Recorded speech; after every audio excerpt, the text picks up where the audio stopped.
The year was 2347, and humanity had finally earned its place among the stars.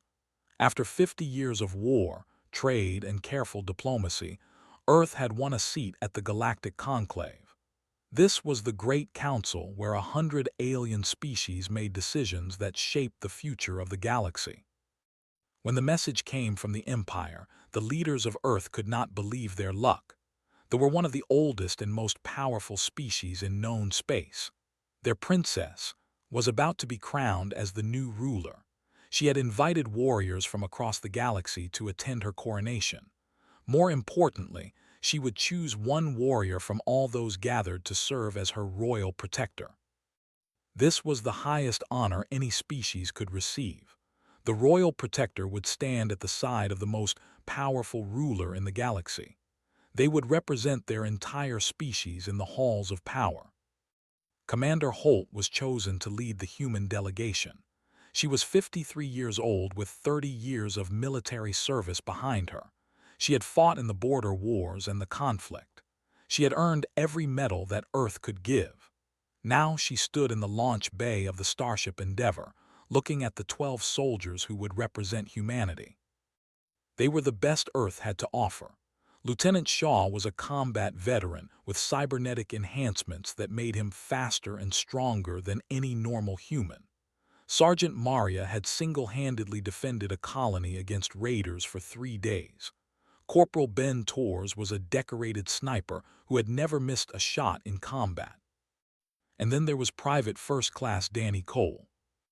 Danny stood at the end of the line trying to make himself invisible. He was 21 years old. He had been in the military for less than 2 years. He had never seen real combat. He had never won any medals.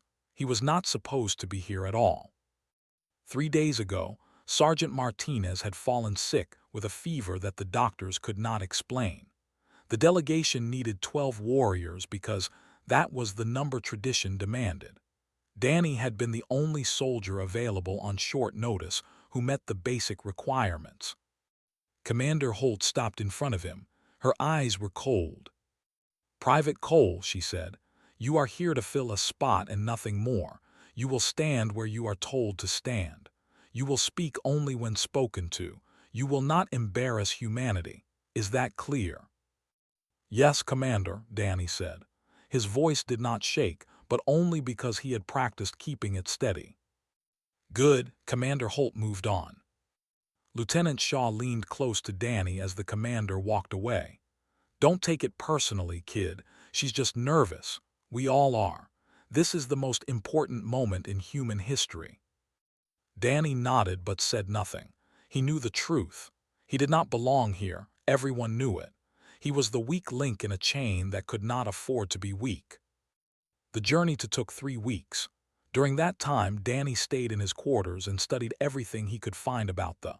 He learned that they lived for thousands of years. He learned that their skin was like polished silver and their eyes changed color based on their emotions. Red meant anger, blue meant curiosity, green meant peace. Gold meant recognition. It meant they had seen something of true value. Danny memorized this and everything else he could find. If he could not match the other soldiers in strength or experience, he could at least try not to be ignorant. They appeared on the like a jewel against the black of space, was a planet of purple oceans and silver mountains. Great towers of crystal rose from its surface, catching the light of 3 distant suns. The human delegation landed at the Grand Spire, a building so tall that its top disappeared into the clouds. They were given rooms that were larger than most houses on Earth. Everything was beautiful and strange and slightly terrifying. The coronation ceremony would take place in the Grand Atrium, a chamber at the heart of the spire. Thousands of dignitaries from across the galaxy had gathered there. Danny had never seen so many different species in one place. They were there. They were massive creatures covered in thick scales, each one standing nearly 10 feet tall. They were known throughout the galaxy as the most fearsome warriors alive. Their delegation included 20 of their greatest berserkers, any one of whom could tear a human apart with their bare hands. They were there as well. They were thin and pale, with bodies that had been enhanced by machines until they were more metal than flesh. They did not feel pain. They did not know fear. They had conquered 100 worlds through cold and perfect efficiency. There were species Danny did not recognize, creatures with too many eyes, beings made of what looked like living light, things that should not exist but did. The humans stood in their dress uniforms and tried to look like they belonged. Danny felt like a child pretending to be a soldier. Then the trumpets sounded. Princess descended from a platform high above the atrium floor. She seemed to float down through the air, her robes trailing behind her like liquid starlight. She was 8 feet tall like all, but there was something about her that made her seem even larger. Her silver skin glowed softly. Her eyes shifted through colors too fast to track. She was the most beautiful and terrifying thing Danny had ever seen. The princess reached the floor and began to walk among the gathered warriors. This was the moment everyone had been waiting for. She would choose her royal protector from among them. She passed the berserkers without a glance. Their war chief growled in frustration but did not dare speak. She ignored the soldiers completely. They stood perfectly still, their mechanical eyes tracking her every movement. She walked past delegation after delegation. Species that had served the Empire were dismissed with a single look. Then she reached the humans. Commander Holt stood at attention, her medals gleaming on her chest. The princess looked at her for a moment, then moved on. Lieutenant Shaw flexed his cybernetic hand. The princess did not even slow down. She walked past every human soldier. Danny felt relief wash through him. Soon she would move on to the next delegation, and he could fade back into the shadows where he belonged. But then she stopped. She stopped directly in front of Danny Cole. Her eyes locked onto his, and he could not look away. He could not breathe. He could not think. Those strange and shifting eyes studied him like he was a puzzle she was trying to solve. Then her eyes turned gold. "This one," Princess said. Her voice was soft, but it carried across the entire atrium. Every creature in that vast chamber heard her clearly. "He will stand at my side." The silence that followed was absolute. Danny felt the world tilt beneath his feet. This had to be a mistake. This had to be some kind of joke. He looked at Commander Holt and saw his own shock reflected in her face. The princess smiled at him. It was a small smile, barely visible, but it was real.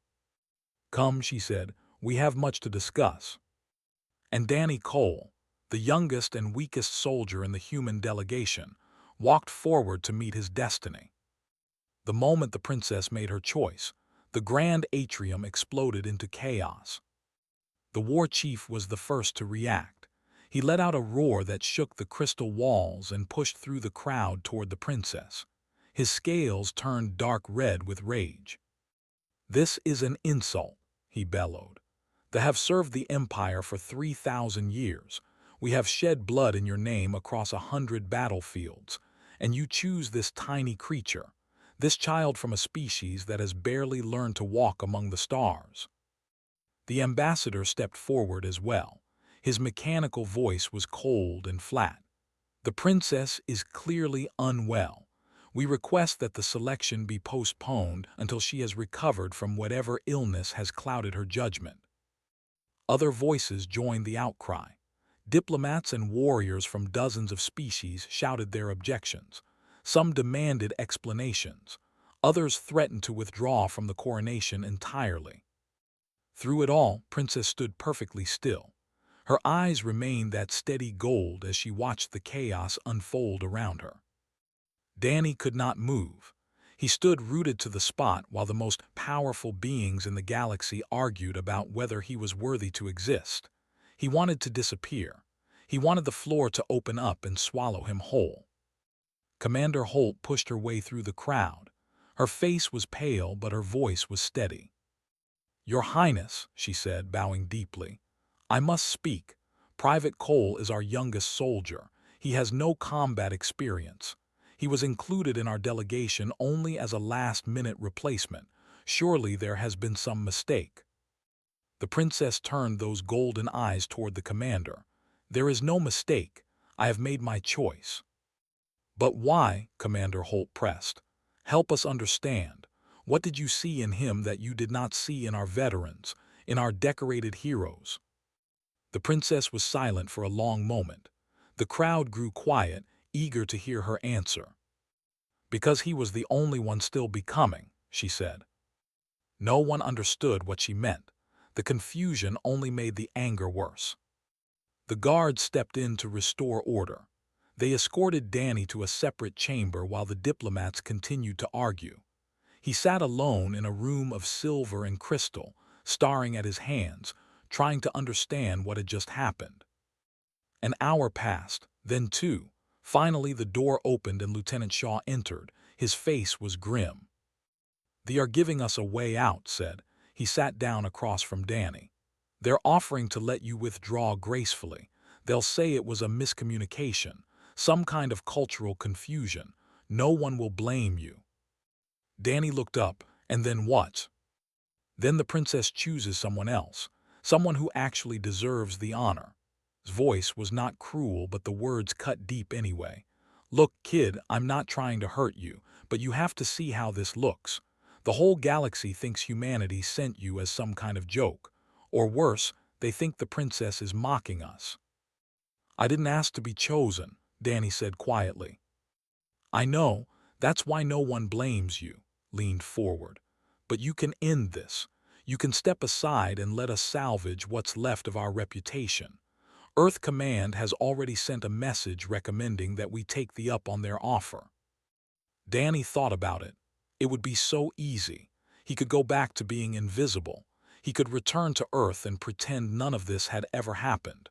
No one would remember his name. No one would expect anything from him ever again. But then he remembered the princess's eyes, that golden color, recognition. She had seen something in him that no one else had ever seen. He did not understand what it was, but he knew it was real. "Did anyone ask her why she chose me?" Danny asked. "Really ask her?" Frowned. "She said something about you still becoming, whatever that means." "It means she saw potential," Danny said. The words came slowly, as if he was discovering them as he spoke. "She didn't choose our best because our best have already finished growing. They are what they are, but I'm not finished yet. I haven't become what I'm going to be." "That's a nice story," said, "but it doesn't change the facts. You're a private with less than 2 years of service. You've never been in real combat. The trials that come next will destroy you." Danny's head snapped up. Trials. Realized too late that he had said too much. He sighed and rubbed his temples. "The selection isn't just ceremonial. The chosen warrior has to prove themselves through a series of challenges. They call it the Trial of Flames. It's supposed to test whether the candidate is truly worthy." He paused. "No alien has ever completed it, Danny. Not in 10,000 years. Warriors have died trying." Danny was quiet for a long moment. He thought about his father, who had died when Danny was 7. His father had been a firefighter who ran into a burning building to save a family he had never met. He never came out. Danny had spent his whole life feeling like he could never live up to that sacrifice. He had joined the military hopping to find a purpose, but he had always been the smallest, the weakest, the last to be picked for anything. Maybe that was about to change. "I'm not withdrawing," Danny said. Stared at him. "What?" "I said I'm not withdrawing." Danny stood up. His hands were shaking, but his voice was firm. "The princess chose me. I don't know why, and maybe I never will, but I'm not going to run away from this. If the trials kill me, then at least I'll die trying to be something more than what I am." Shook his head slowly. "You're crazy, kid." "Maybe," Danny admitted. "But I'm also the only human in history to be chosen as a royal protector candidate. That has to mean something." The door opened again. A guard stood in the entrance, her silver skin gleaming in the light. "Private Cole," she said, "the princess has requested your presence. She wishes to prepare you for what is to come." Danny looked at one last time. "Tell Commander Holt I'm sorry for the embarrassment, but I'm seeing this through." He walked out of the room without looking back. The guard led him through corridors of crystal and light until they reached a garden at the heart of the palace. Princess stood among flowers that glowed with soft bioluminescence. She turned as Danny approached. "You have decided to stay," she said. "It was not a question." "Yes." "Do you know what awaits you?" Danny nodded. "The trials, I've been told they could kill me." "They almost certainly will," the princess said calmly. "The trial of flames has destroyed warriors who have trained their entire lives for combat. You have none of their advantages." "Then why did you choose me?" The princess walked closer. Her eyes shifted from gold to a deep blue. "Because I have watched your species for many years, Danny Cole. I have seen your history. I have seen how you rose from nothing to claim your place among the stars. And I have learned something about humans that most species do not understand." She stopped directly in front of him. She was nearly twice his height, but somehow that did not make him feel small. "Humans do not become great because they are strong," she said. "They become great because they refuse to stop growing, even when they are beaten, even when they are broken. They get back up and they try again. That is the quality I need in my protector. Not strength that has peaked, but strength that is still rising." Danny felt something shift inside him. For the first time in his life, someone believed in him, really believed in him. "I will probably fail," he said honestly. "Yes," the princess agreed, "but I do not think you will stop trying, and that makes all the difference." She placed a hand on his shoulder. Her touch was cool and surprisingly gentle. "Rest tonight, Danny Cole. The trial of flames begins at dawn, and whatever happens, know that you have already proven me right by choosing to stay." Danny bowed his head. "I won't let you down." The princess smiled. "You already haven't." Dawn came too quickly. Danny woke in his chambers to find a set of simple clothes laid out for him. Gray fabric with no armor, no padding, no protection of any kind. A attendant explained that the trials were meant to test the warrior, not their equipment. He dressed in silence and was led to an arena beneath the palace. The space was vast, carved from the living rock of the planet itself. Thousands of spectators filled the viewing platforms above, their eyes fixed on the sandy floor below. Danny saw Commander Holt among the human delegation. She watched him with an expression he could not read. Worry, disappointment, perhaps both. The war chief was there too, his arms folded across his massive chest. He was smiling in a way that suggested he expected to watch Danny die. Princess sat on a throne of crystal at the highest point of the arena. Her eyes were a soft green, which Danny knew meant she was at peace. She believed in him even if no one else did. An announcer stepped forward and addressed the crowd. "The first trial is the trial of combat. The candidate must face, champion of the Royal Guard, in single combat. The trial ends when one warrior can no longer continue." Danny's heart sank as his opponent entered the arena. Was enormous even by standards. He stood nearly 9 feet tall and his body was covered in scars from countless battles. He had served the Empire for over 500 years. He had killed enemies from every known species. And now he was walking toward Danny with a wooden training sword in his hand. A guard handed Danny a matching weapon. It felt too heavy in his grip. "You may begin," the announcer called. Did not give Danny time to think. He crossed the arena in 3 massive strides and swung his sword in a blur of motion. Danny barely managed to raise his weapon in time to block. The impact nearly broke his arms. He stumbled backward, gasping, pressed forward with another swing, then another. Each blow drove Danny further back. He could not attack. He could barely defend. All he could do was survive one moment at a time. The crowd watched in silence. Some looked away, others shook their heads. Danny blocked a strike aimed at his head and felt something crack in his wrist. Pain shot up his arm, but he did not drop his sword. He could not afford to drop his sword. Paused for a moment studying him. "You have courage," he said quietly, so only Danny could hear. "But courage alone will not save you." He launched another attack. This time Danny was too slow. The wooden sword caught him across the ribs. He heard bones crack. He felt the air rush out of his lungs. The ground rose up to meet him, and then everything went dark. He woke in a medical chamber. A healer stood over him, her hands moving across his body with a soft blue glow. "3 cracked ribs," she said. "A fractured wrist, multiple contusions. You are lucky to be alive." Danny tried to sit up and immediately regretted it. Pain exploded through his chest. "How long was I unconscious?" he asked. "Several hours.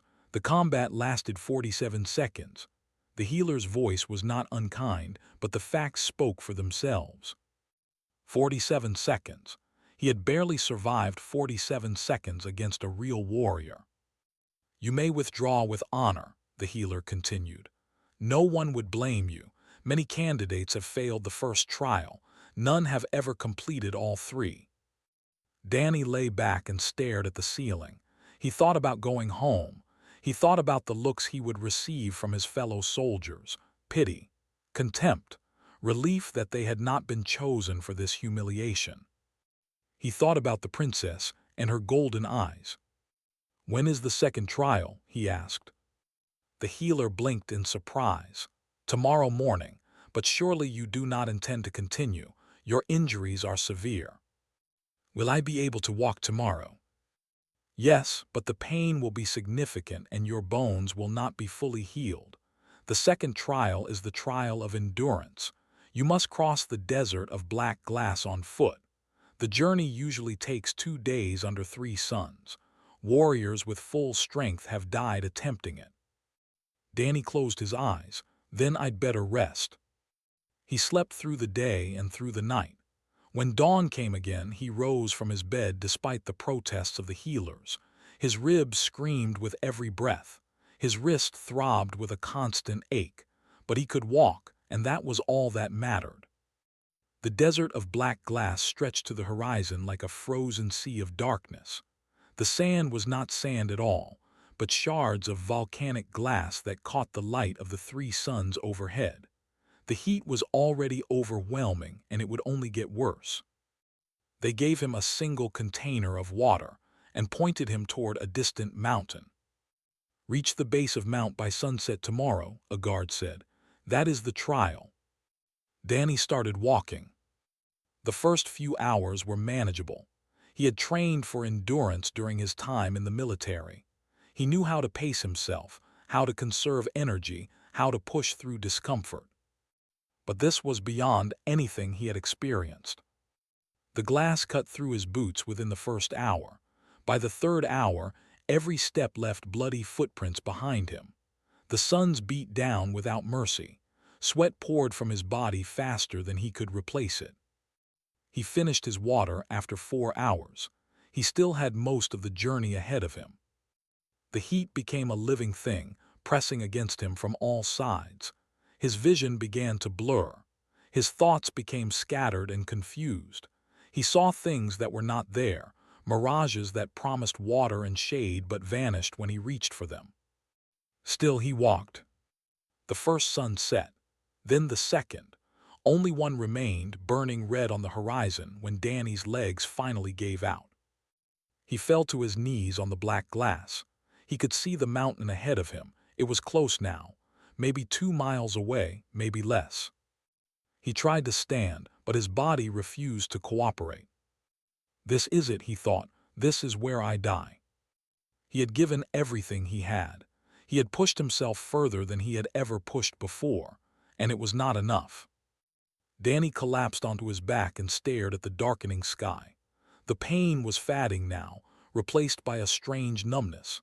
He knew that was a bad sign, but he was too tired to care. Then he heard footsteps. He turned his head and saw a figure approaching through the twilight. At first he thought it was another mirage, But Mirage did not kneel beside you. They did not place a cool hand on your forehead.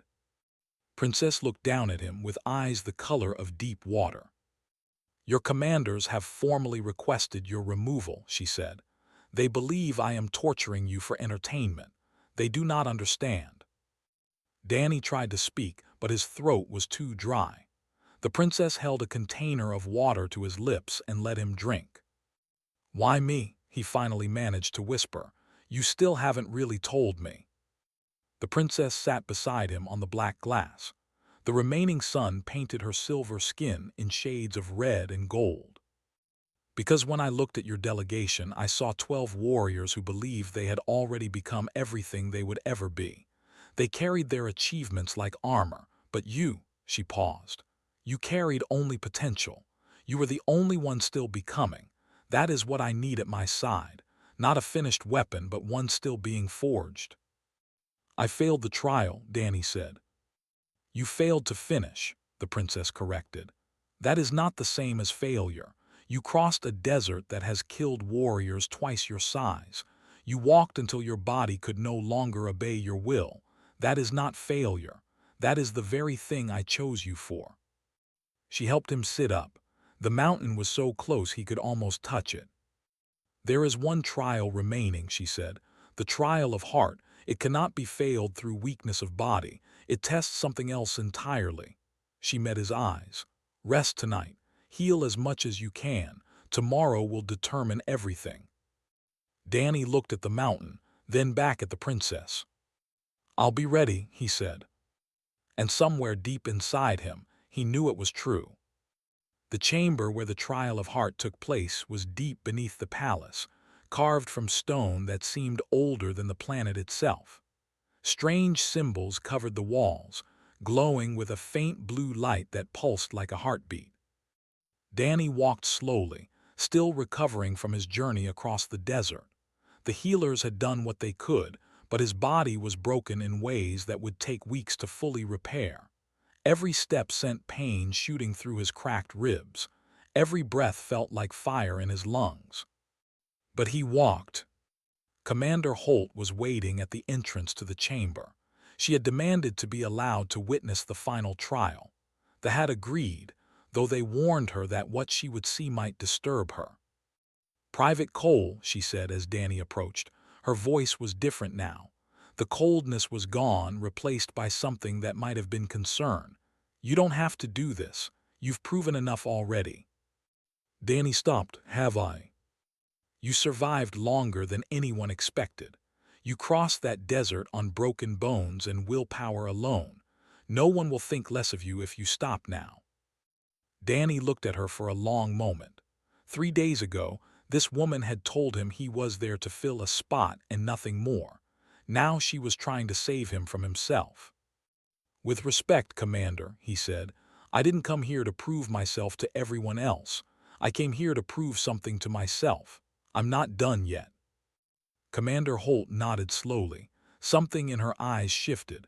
It looked almost like respect. Then go, she said, and whatever happens, know that you've already made humanity proud. Danny entered the chamber.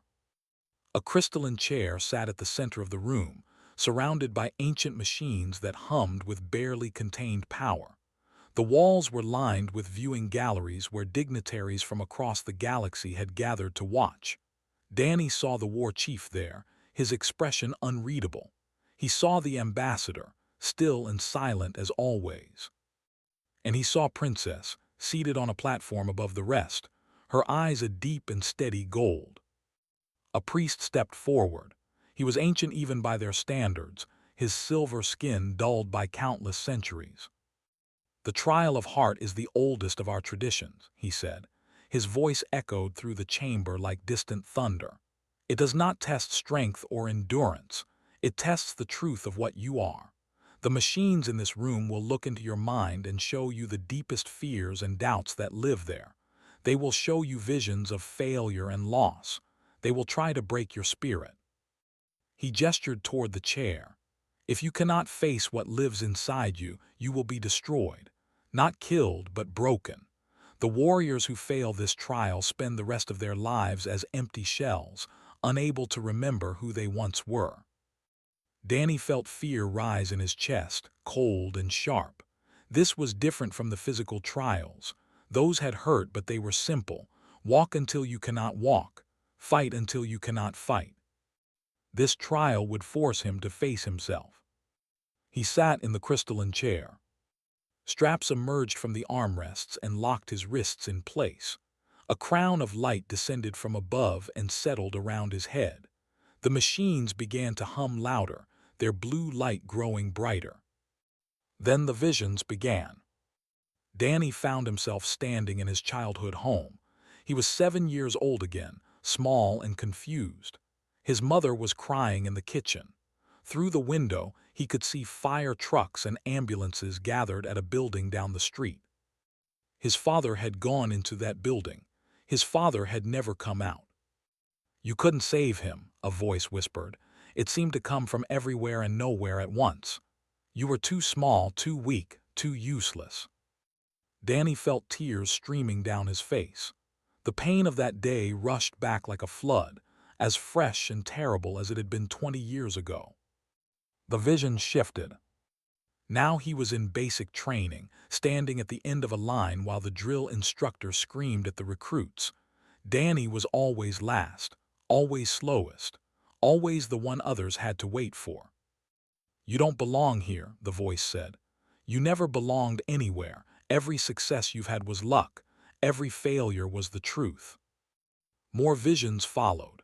Every moment of doubt Danny had ever experienced was pulled from his memory and shown to him in perfect detail. Every time someone had looked at him with disappointment. Every time he had fallen short of what was expected. Then the visions changed. He saw Earth burning. He saw his mother's face as alien ships filled the sky. He saw cities turn to ash. He saw billions of people dying while he watched, helpless and alone. "This is the future," the voice said. "A great enemy is coming. The galaxy will fall, and you will be at the center of it.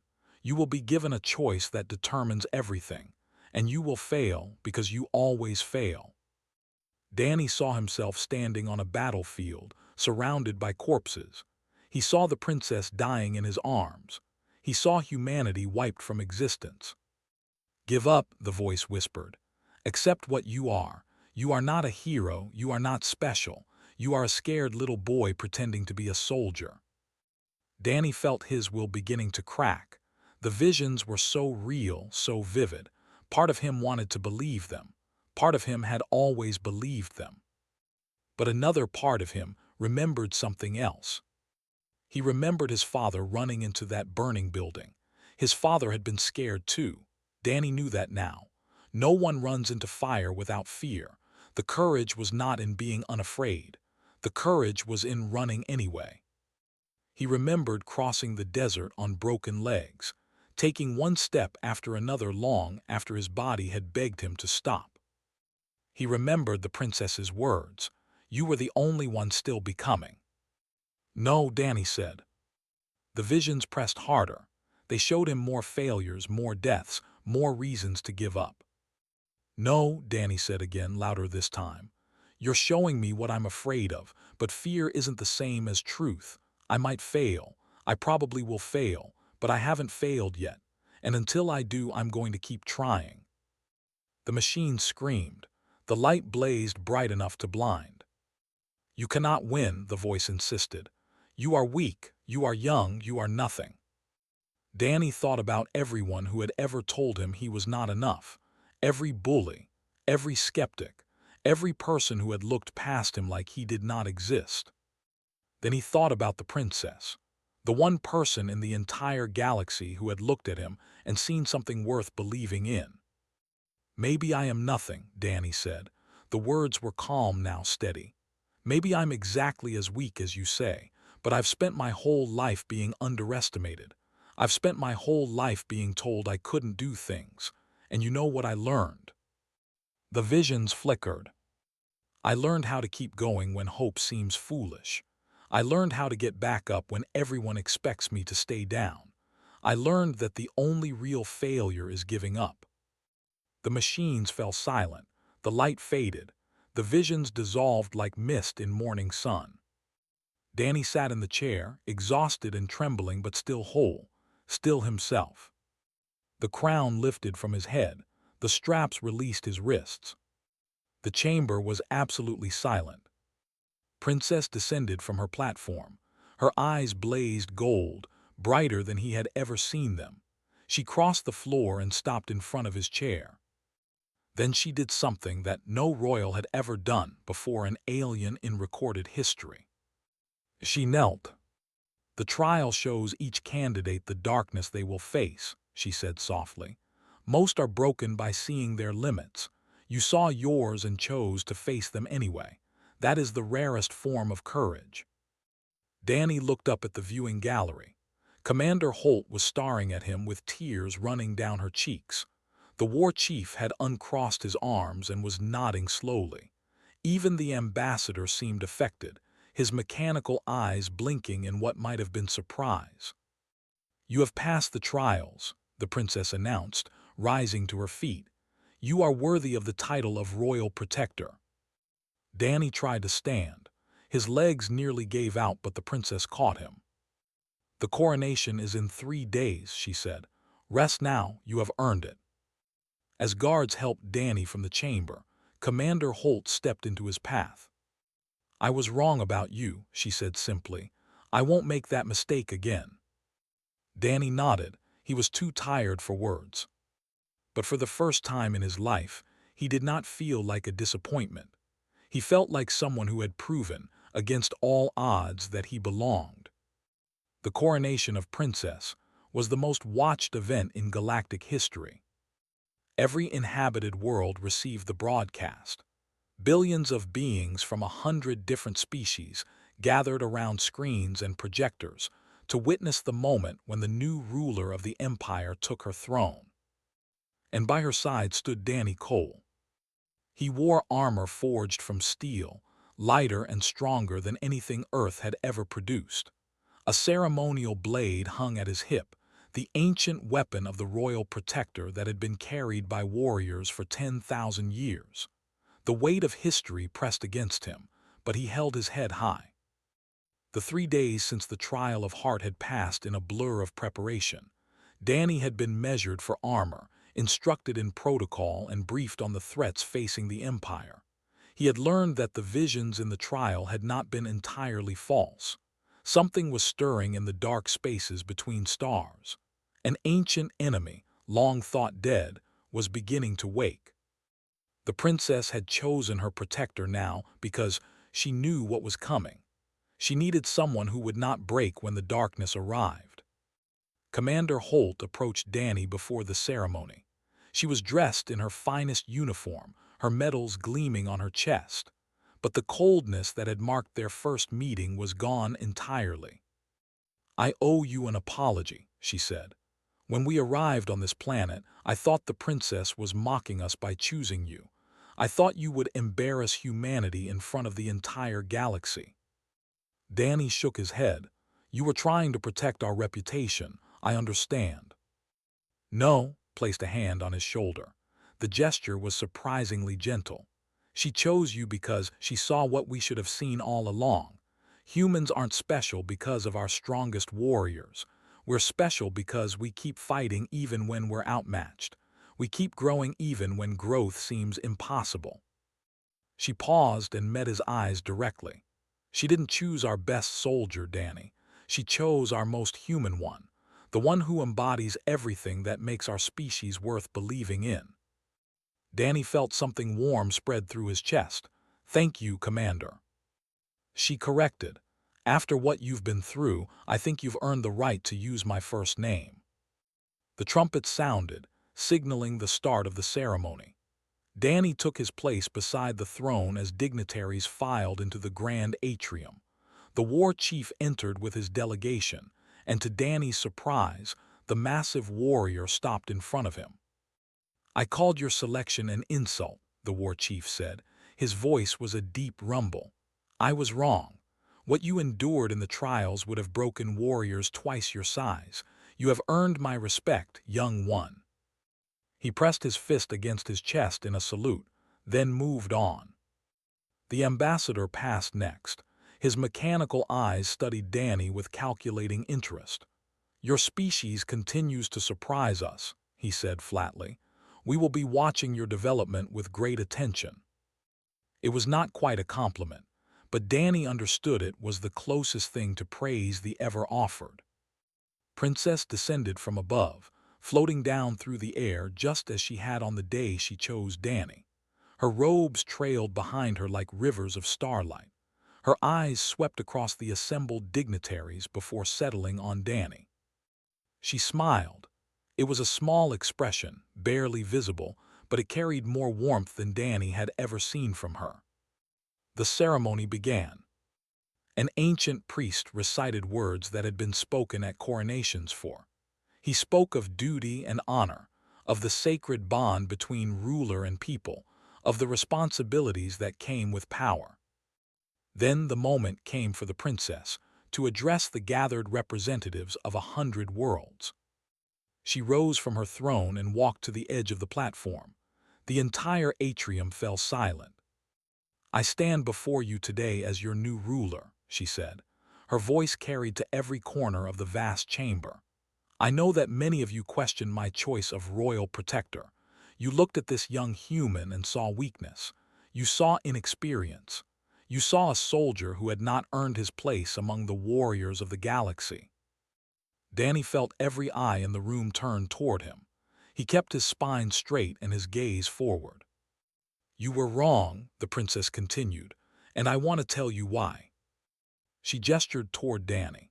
This young man crossed the desert of black glass with broken ribs and bleeding feet. He walked until his body physically could not carry him any further, and then he crawled. He faced the trial of heart and stared into the deepest darkness of his own soul. The machines showed him every fear, every doubt, every failure he had ever experienced. They showed him visions of the future that would have shattered stronger minds. Her eyes blazed gold, and he refused to break. The princess turned back to the crowd. "I did not choose him despite his youth. I chose him because of it, because youth is not weakness. Youth is possibility, and possibility given courage becomes greatness." She paused, letting her words sink in. "Remember this when you measure the worth of humanity. They are a young species. They have only walked among the stars for a few centuries. Many of you have dismissed them as children playing at being adults, but I have watched them closely. I have studied their history, and I have learned something that should concern every enemy they will ever face." The atrium was absolutely silent. Humans do not send their strongest because their strongest have already finished becoming. They send their most determined because determination is what defines them. They send warriors who refuse to accept their limits because refusing limits is in their nature. They send soldiers who will get back up after every defeat because getting back up is what makes them human. Princess raised her hand and pointed at Danny. "This young man represents everything his species is capable of becoming. He is not their best soldier. He is their truest one, and that should terrify anyone who thinks humanity can be dismissed or destroyed." She lowered her hand and walked back to her throne. "The coronation is complete. I am your ruler, and Danny Cole of Earth is my royal protector. Anyone who threatens my empire will answer to both of us." The crowd erupted into applause. Some of it was polite and diplomatic, but some of it was genuine, surprised admiration from beings who had expected nothing from the young human and received everything instead. Danny stood at the princess's side as the ceremony concluded and the dignitaries began to disperse. He watched them go, representatives of species that had once looked at humanity with contempt or indifference. Many of them glanced back at him with new expressions now: respect, curiosity, maybe even a little fear. The princess leaned close to him. "How do you feel?" Danny considered the question. 3 weeks ago, he had been the weakest member of a delegation that had not wanted him. Now he stood in armor forged from alien steel, carrying a blade of legend, recognized as the protector of the most powerful ruler in the galaxy. "Scared," he admitted, "but ready." The princess smiled. Good, fear keeps us sharp, readiness keeps us alive. She straightened and looked out at the atrium. The war is coming, Danny. The darkness I saw in my visions is real. It may be years before it arrives, or it may be tomorrow, but when it comes, you will stand at my side. I will, Danny promised. Approached them one final time. Behind her stood the rest of the human delegation, their faces showing a mixture of pride and disbelief. Earth Command has sent a message, said. They want me to tell you that you've done more for humanity's reputation in 3 weeks than our diplomats have accomplished in 50 years. You're being promoted to lieutenant, effective immediately. Danny blinked. Lieutenant. It's the least they can do, smiled. Though between you and me, I think they're mainly just relieved you didn't die and embarrass us all. A laugh escaped Danny before he could stop it. It felt strange, laughing in this place of ancient ceremony and galactic power, but it also felt right. He looked around at the crystal spires and the purple sky visible through the towering windows. He thought about his father, who had run into fire to save strangers. He thought about the princess, who had seen something in him that no one else had seen. He thought about the future, dark and uncertain, full of enemies and challenges that would test everything he had become. But he was not afraid, not anymore. Danny Cole, the youngest soldier in the human delegation, the last-minute replacement who was never supposed to be here, stood in the heart of an alien empire and felt ready for whatever came next. He was still becoming, he always would be. And the galaxy would learn to respect what humanity could become when given the chance to rise.